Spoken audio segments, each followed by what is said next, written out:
Top Quiz. Šiby, ryby, masné ryby, kus koláča od korbača, k tomu ešte groš, už je toho dosť, ale našich respondentov nie je nikdy dosť. Tak poďme nájsť nejakých pre naše veľkonočné vydanie Top Quizu. Veľkú noc oslavujeme každý rok v inom dátume, ale podľa čoho určujeme, kedy je Veľká noc? Tá nedeľa napríklad. Ježiš, Úplnku? plnú mesiaca. Áno, presne. Dátum veľkonočnej nedele? Ježiš, no díky, no pomáhaš. Dátum veľkonočnej nedele, takisto neviem, že ja napríklad žijem v Grécku, takže tam sa to vlastne minie každý, že máme o mesiac neskôr, ale takto na Slovensku neviem povedať. Podľa čo? Jak to vychádza asi, nie? Či podľa jak vychádza víkend vlastne. Pondelok veľkonočný vychádza. No, však asi podľa toho pôstu. 40-dňového. Podľa toho sa to vyratáva. Čo symbolizuje pri veľkonočnej šibačke šibanie dievčaťa, ale po bokoch, nie po zadku? Neviem. Taky neviem. Po bokoch. Vlastne, aby bola, viem, že aby bola pekná, ale to neviem, či nenáhodou nie iba po zadku, ale po bokoch, čo ja viem, aby mala dobré deti zdravé, neviem. Môže byť?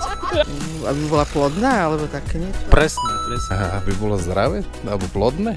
Také volá čo? Presne. Neviem, toto neviem odpovedať, tak asi aby... Neviem, nechcem povedať blbosť. Ako sa volá štvrtok pred Veľkým piatkom?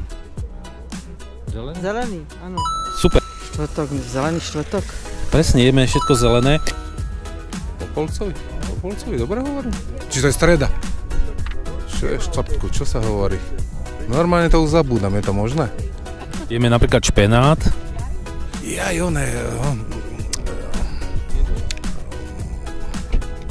No.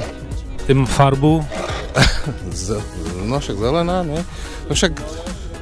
Takže? Post, nie? Či? Zelený štvrtok. Zelený. Štvrtok? Zelený štvrtok, áno. Prečo dostávajú polievači a šibači za odmenu vajíčko?